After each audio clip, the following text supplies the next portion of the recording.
My name is Marilyn, and welcome to First UU. I'm an older, hopefully more mature, white female wearing black today, but there are flowers on them.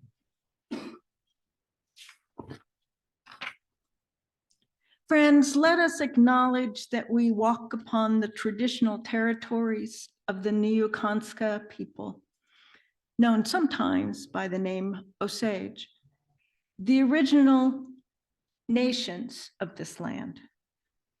We continue to cry out for justice, and they continue to cry out for justice and self-determination.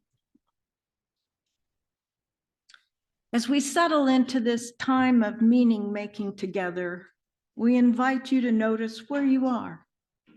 Feel yourself grounded in the space. Release the tension from your body and take a deep cleansing breath.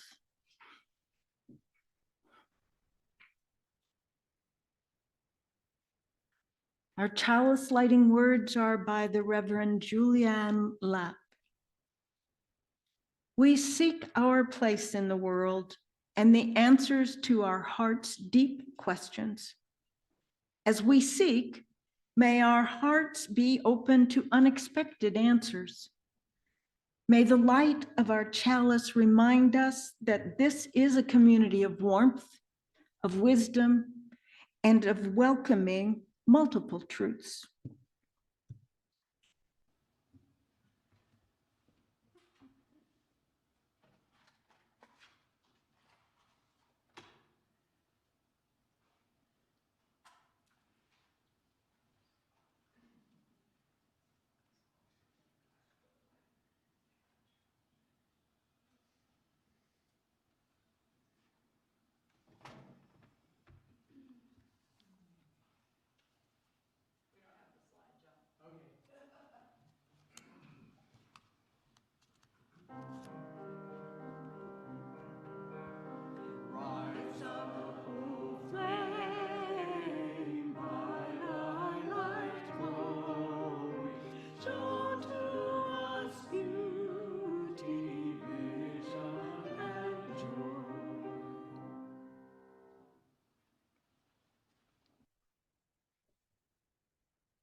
For our opening words, I'd like to share now the words of Mary J. Harrington.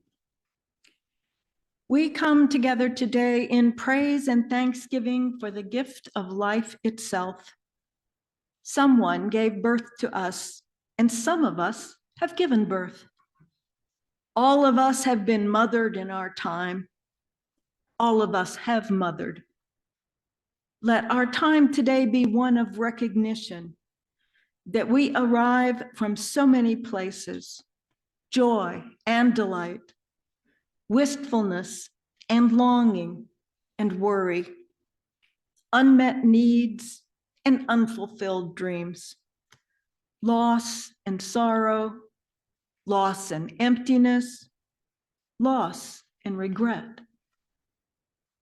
All that life is made of, mothers are made of too.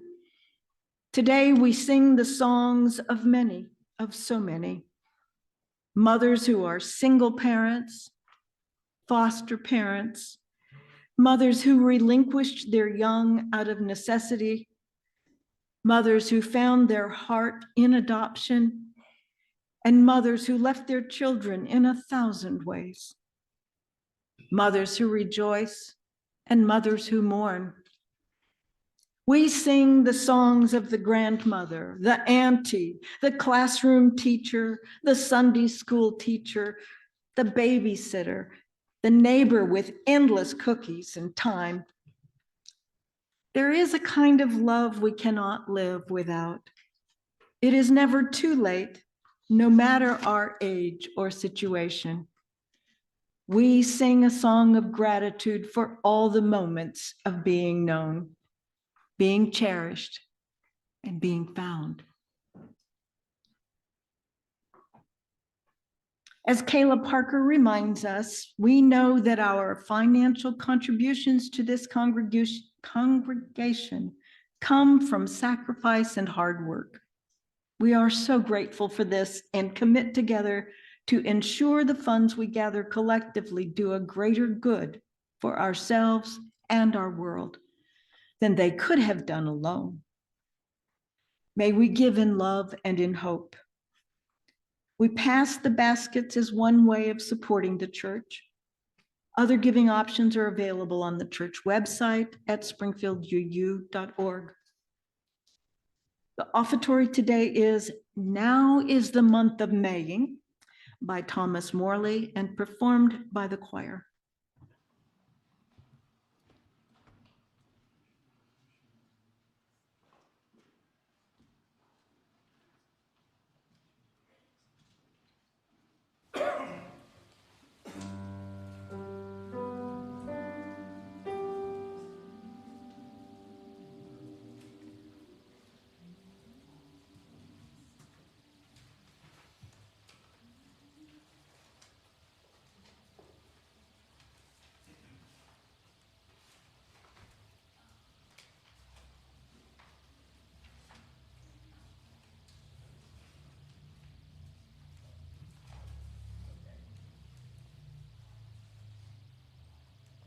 Now is the month of May, when merry lads are play. Fa la la la la la la, fa la la la la la.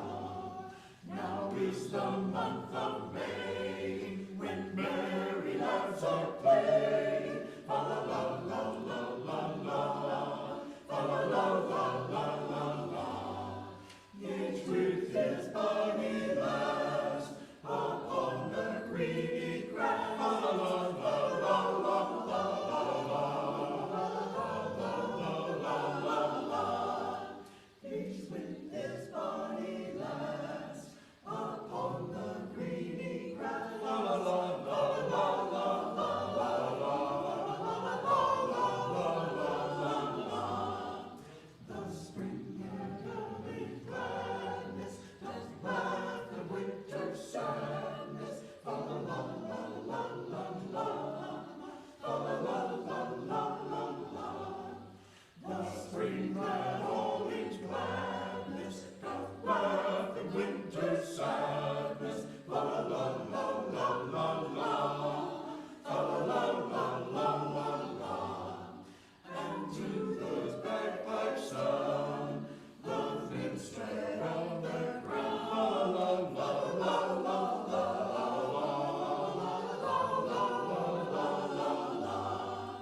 And to the bagpipe sound the nymphs tread on their ground. La la la la la la.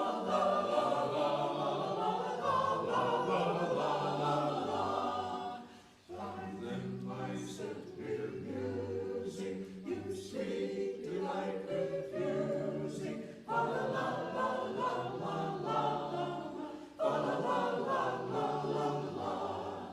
Find them licensed with music, you sweet delight refusing. Fa la la la la la la, fa la la la la la la. Say dainty nymphs and sweet, shall we play barley brave? La la la la la la.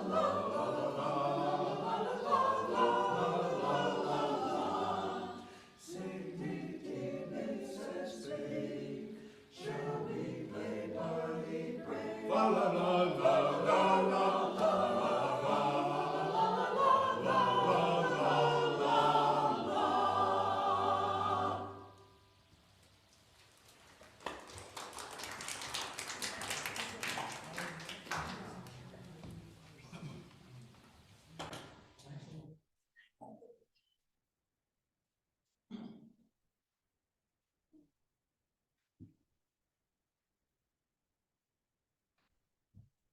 Good morning.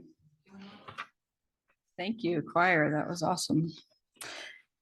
I am Reverend Michelle Scott-Huffman. My pronouns are she, her. I'm the minister here at First UU, and I am a average height woman with generally pale skin and dark circles under my eyes.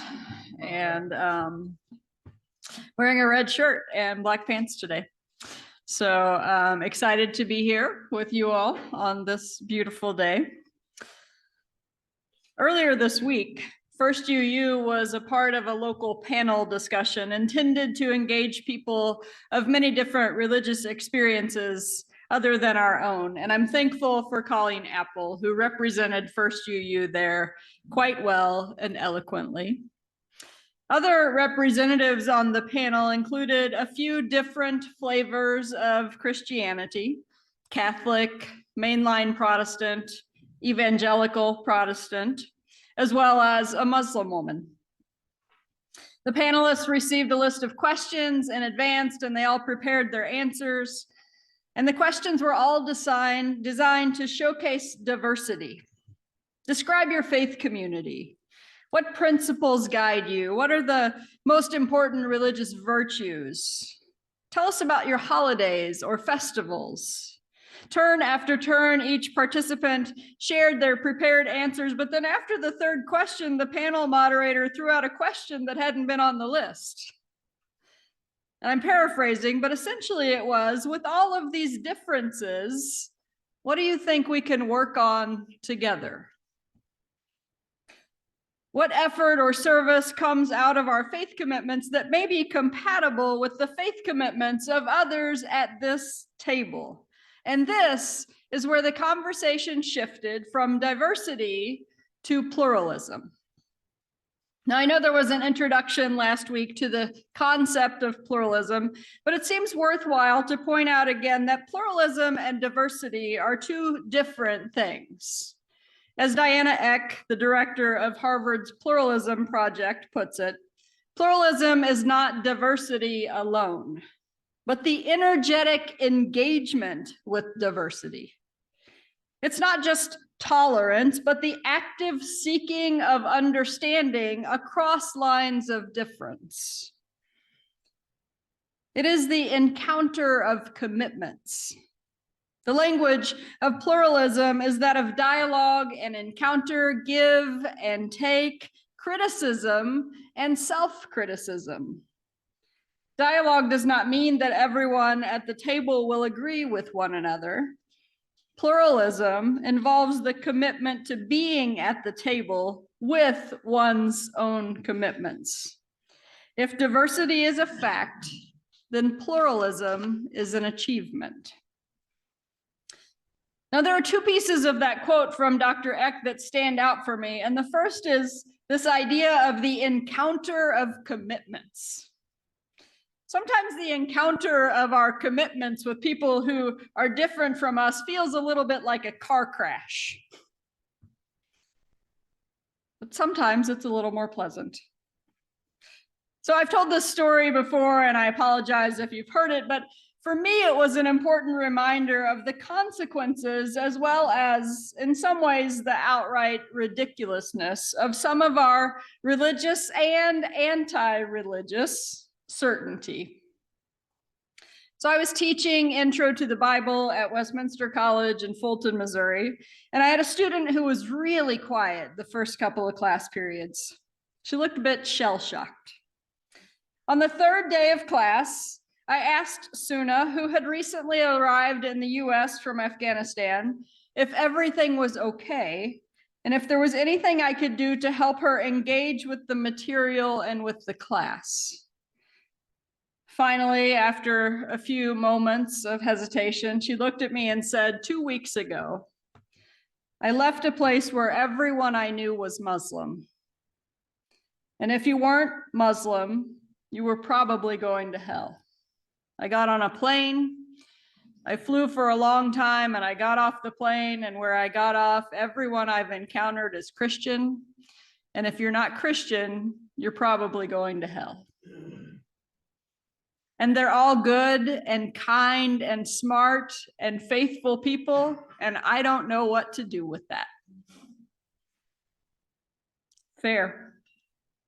Just by making the move from one country to another, Suna was dabbling in pluralism, but the people who had been a part of her orbit up until then, and even then, were not working in pluralism themselves, and she didn't know how to engage that. The second piece that stands out for me in Dr. Eck's words is that pluralism involves the commitment to being at the table with our commitments. This is where I think we can struggle to do pluralism well or interfaith engagement. Staying at the table, engaging in difference, and sharing from the depths of our souls is to be there with our commitments. Every year I get to take a group of students to the Interfaith Leadership Summit in Chicago. It's this beautiful experience of learning together with people of all different religious beliefs and commitments. It is by far the most religiously and ideologically diverse space I've ever been in and probably will ever be in.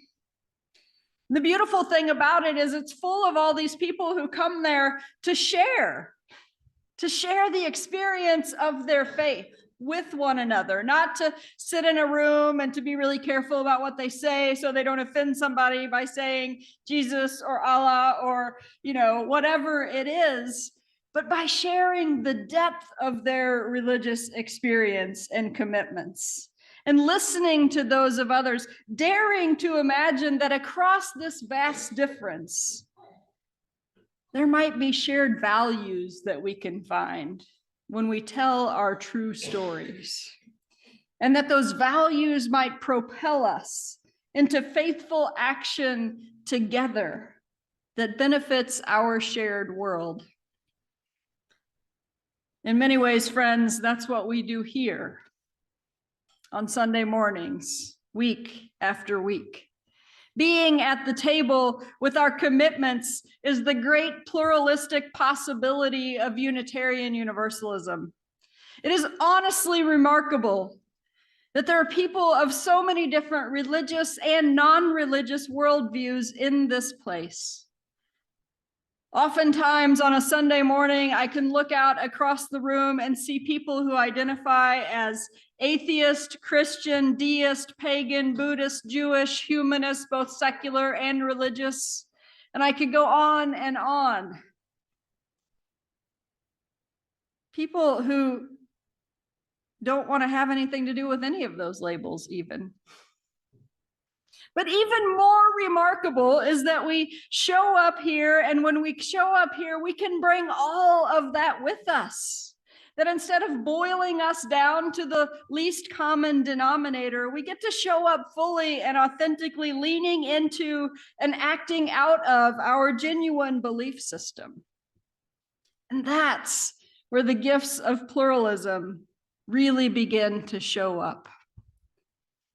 In a Journal of Liberal Religion article entitled Meaning and Difference, Pluralism Among Us, but with two U's, because that's what we do, David Tarbell writes the following: look at the pluralism among us.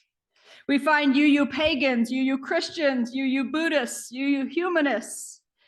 The second term in each of these names points us toward a particular way of grasping meaning and value in our world. The first term, you, also has meaning, he writes.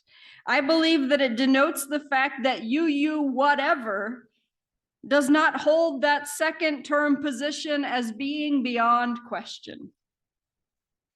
It is the acceptance that we are always fallible, that our present beliefs are always corrigible, that it is worthwhile to search for a better understanding that seems to define who we are. None of our interpretations are ever final, and we can all learn through exposure to differing perspectives. And so each time we gather together, especially in the act of communal worship, but really in anything we do, it is an encounter of our commitments. And in the encounter of our commitments, we can gain appreciation for the commitments of others, while also deepening our own.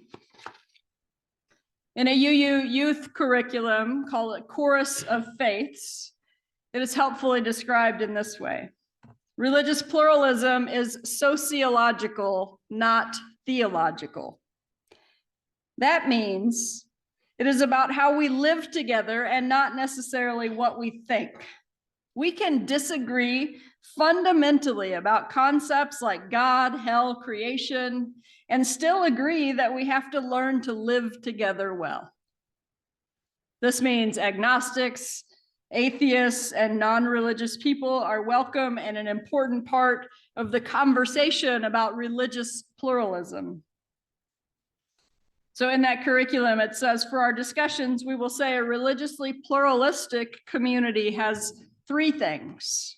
Number one, respect for religious identity, which means people respect the fact that religion exists and the manifestations of religious identity around them. Number two, mutually inspiring relationships, which means people have relationships where they can fundamentally disagree about some things, but support and admire other things about one another across lines of difference.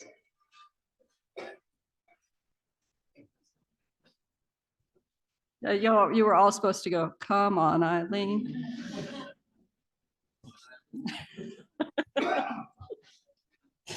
All right. And number three is common action for the common good, which means religiously diverse communities get together to act for the things that they commonly believe in, such as ending war and poverty.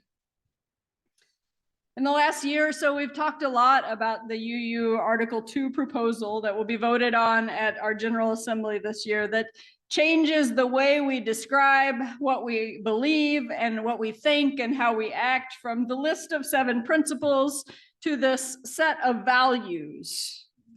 And the value that we're talking about today is pluralism. Pluralism, according to Article 2, says we celebrate that we are all sacred beings, diverse in culture, experience, and theology. We covenant to learn from one another in our free and responsible search for truth and meaning. We embrace our differences and commonalities with love, curiosity, and respect. Sometimes when we do a deep dive on a word or theme, it might seem like we're saying, this is it. Pluralism. That's the value or practice or idea that will save us, right? Last month I didn't know, but today I'm going to stand before you and tell you what the real answer is. Someone brought up during UU Connections this past Tuesday that they don't believe that pluralism itself is a supreme value. And it was a helpful reminder to frame these values that we talk about as a part of a whole. So the themes that we've been talking about for several months now are the values that have been proposed as the new framework, if you will, for describing what guides us as UUs. And pluralism, like all those other values, doesn't stand alone. It stands in conversation, in tension, hopefully in balance with the other 5 values: generosity, justice, interdependence, equity, and transformation. All of them anchored by and revolving around love, which I might argue is a supreme value and makes possible all the others. So what does all of that mean? It means that pluralism is not a pass for anything goes, religiously speaking. It means that we may not enthusiastically engage with the religious practices that we find to be oppressive or unjust, but also that our judgment of the practices that we might previously have seen as oppressive or unjust is more nuanced, because we're looking through the lens of respect for religious identity and mutually inspiring relationships and common action for the common good. In other words, judgment gets more complicated. Curiosity becomes more necessary. And we probably walk away from challenging conversations with some regularity with more questions than answers. And then we will be experiencing the gift of pluralism held together with the gifts of all our other UU values. And so perhaps the invitation today is this: whatever your religious or ideological silo is, and yes, I do believe that all of us, me included, are in ideological and religious or anti-religious silos. Whatever that silo is that you're in, where you're comfortable, how will you step out of it in the next week? How will you engage difference in a positive and pluralistic way? Toward that end, I would offer a practice that I think is guaranteed to help. In the work that I do with Circles of Trust, we often refer to a set of touchstones. And there's one particular touchstone that I think comes in handy during conversations where we encounter religious or even political difference. And this is it: when the going gets rough, turn to wonder. Turn from reaction and judgment to wonder and compassionate inquiry. Ask yourself, I wonder why they think or feel this way. I wonder what experiences they've had up to this point that help them to draw that conclusion, which is different from the conclusion where I've found myself. I wonder what my reaction teaches me about myself. Set aside judgment to listen to others and yourself more deeply. I'll close with a quote from Mick Cooper, professor of counseling psychology at the University of Roehampton in London. Dr. Cooper says, pluralism isn't easy. It's a constant willingness to self-challenge and look at where we might be wrong or limited, even with regard to pluralism itself. It requires a capacity to detach ourselves from our agendas, our beliefs, our commitments, and to recognize that there may be other ways. And it also requires us to recognize that we can never wholly achieve that. May we continue, though, to give it our best wholehearted effort. Blessed be, and amen.